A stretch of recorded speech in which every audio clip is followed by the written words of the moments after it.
Welcome to the deep dive. You know how you're always searching for those key insights, the ones that can really shift your perspective and help you grow? Hmm. That's exactly what we're digging into today, tailored specifically for you.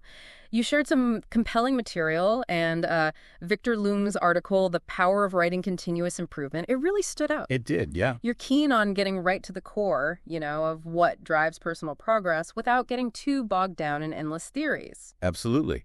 And this deep dive focuses on a tool you already have access to: writing.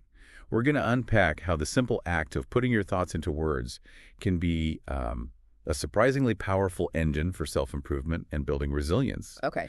Our goal is really to extract practical, immediately applicable strategies for you, ensuring it feels like a manageable boost, not just another overwhelming obligation. Okay, let's unpack this then. Lin kicks off his article with very human experience, heartbreak. He describes that feeling of being utterly lost after a breakup, when your emotional foundation just seems to crumble. Yeah, that It disorientation. wasn't just sadness, he says, but a real sense of, well, disorientation. Right. And what's fascinating here is his turning point. Mm-hmm. He didn't just wallow in it. He actively sought a way forward. Mm-hmm. And discovering Jordan Peterson's ideas became a catalyst for him. Peterson views writing not just as, an emotional release valve, but as a disciplined act of focused introspection, a way to confront uncomfortable truths head on and actively rebuild meaning. Right. So it wasn't just about getting feelings out then. Ling makes it really clear that Peterson framed writing as a disciplined act. That really reframes it, doesn't it? Totally does. It suggests a deliberate practice with a clear aim, not just, a passive expression of emotion. Precisely. And this shift in approach led to the first sort of surprising outcome Lung experienced. By simply committing his raw emotions, his insecurities, to paper, he found this unexpected sense of lightness and a strength he didn't even know he possessed. The key insight here, I think, is that externalizing that internal chaos through writing creates immediate mental space. It reduces the emotional load, which is a surprisingly quick return on a pretty simple action. That's almost counterintuitive, isn't it? You'd think revisiting those painful feelings by writing them down would just amplify them, but he found the opposite. Yeah, it does. And this connects directly to something crucial he highlights: the power of small tweaks. Yes, and this is a vital takeaway for you, given your focus on effective, manageable steps. Leung emphasizes that profound change, it rarely comes from these sweeping, dramatic overhauls. Right. Instead, it's those small, intentional actions, maybe a single journal entry, a moment of mindful reflection that when you repeat them consistently, they generate significant momentum, and that leads to lasting transformation. Okay. Think of it like this. Small, consistent writing habits create exponential personal growth over time. It's like that concept of compound interest, yeah, but applied to personal development. Tiny, regular investments yield substantial results eventually. He then uses this compelling analogy of a gymnast and their core strength. Can you expand on that connection for us? Absolutely. The gymnast analogy, it beautifully illustrates the principle of inner resilience. Just as a gymnast relies on a strong core for balance and stability during complex, challenging routines, we depend on our mental and emotional core, our mindset, our habits, our self-awareness to navigate the inevitable difficulties life throws our way. Mm-hmm. And crucially, Lo Feng points out that developing this core strength isn't a passive process. It requires intentionally stepping outside our comfort zones, engaging with those hard things. That's where true growth resides. That makes perfect sense. You can't build strength by only doing what's easy. You need that challenge. Building that inner resilience, that core strength, naturally leads us to the topic of how we respond when those challenges manifest as perceived failures, which is where Linung brings in this fantastic anecdote about Sarah Blakely's father asking her every night, "How did you fail today?" Ah, yes. This is such a potent example of actively reframing failure. Blakely's father wasn't looking for blame or criticism, right? Right. He was cultivating a mindset where failure was viewed as evidence of courage, of taking risks, of putting oneself out there. This perspective is so critical because often our fear of failure just paralyzes us.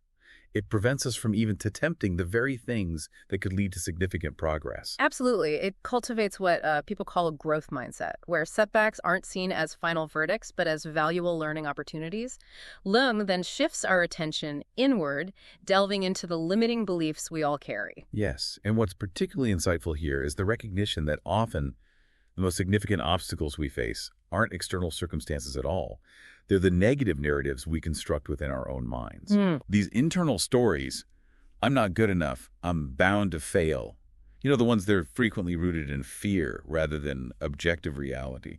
Think of it like a child who tries something once, fails, and then tells themselves, oh, I'm just not good at this. That's a limiting belief forming right there. And the longer we rehearse these stories in our heads, the more entrenched they become, right? It becomes kind of a self-fulfilling prophecy. Totally. So how does the act of writing actually play a role in challenging these deeply ingrained beliefs? Well, writing provides a tangible space, like a physical container, to externalize these internal narratives. When you put these thoughts down on paper, you create a distance. It allows you to examine them with greater objectivity. Okay. You can start to question their validity, identify the underlying fears that are fueling them, and ultimately consciously rewrite those stories with more empowering and frankly truthful narratives. It's like holding up a mirror to your own thought patterns and then having the power to actually edit what you see reflected back. It's like taking those vague anxieties that are just swirling in your head and giving them a concrete form you can then analyze.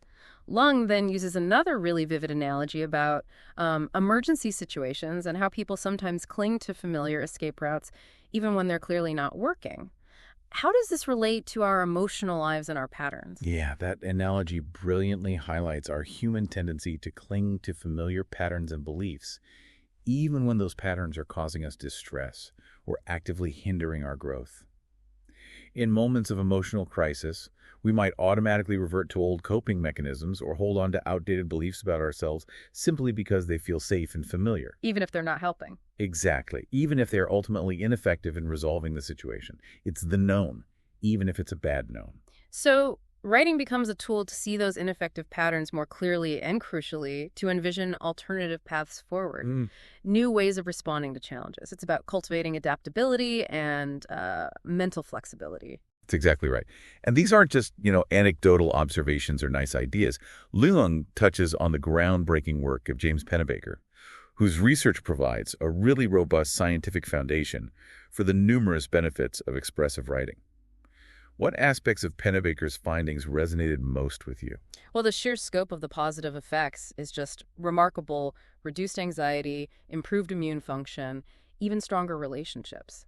It's not just about a slight emotional lift. It has measurable impacts on our physical well-being, too. That's significant. It really is. And what's fascinating here is the underlying mechanism. Pennebaker's research suggests that the act of structuring our emotional experiences into a coherent, written narrative actually helps our brains to process and integrate those events. Okay. This process, this narrative coherence, it reduces the emotional intensity associated with those experiences and, importantly, frees up cognitive resources that were previously just tied up in rumination or worry.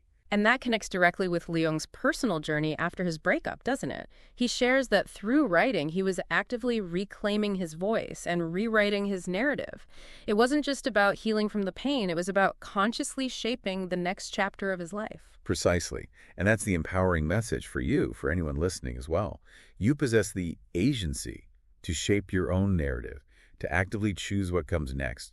It's not about erasing the past, but about integrating it into a story of ongoing growth and resilience, a story that you are actively authoring. So for someone listening to this right now, maybe feeling inspired, but also a bit overwhelmed, what are some concrete, actionable steps they can take? How can they begin harnessing this power of writing for their own continuous improvement, starting, like, today? Leung offers some very practical and crucially accessible advice. Begin small. Prioritize honesty in your writing. Really be truthful with yourself and maintain consistency. It doesn't need to be this daunting, huge undertaking. Even dedicating time to write just one page at a time, maybe a few times a week, can yield significant benefits over time. The key is really to establish and nurture that ongoing cycle. The writing, the reflection, the personal growth, and the emotional healing that comes from it.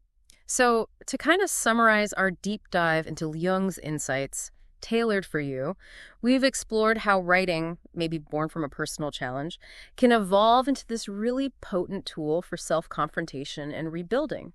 We've learned that significant progress often arises from small, consistent actions, and that strengthening our inner core is fundamental for resilience.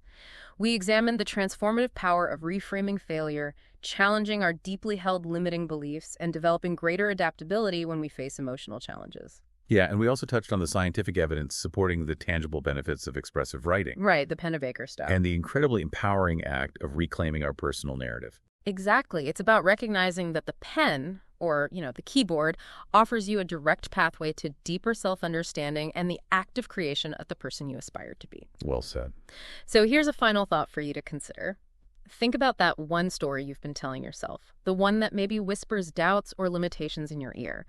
What might happen if you began to rewrite that narrative, starting with just a single sentence today?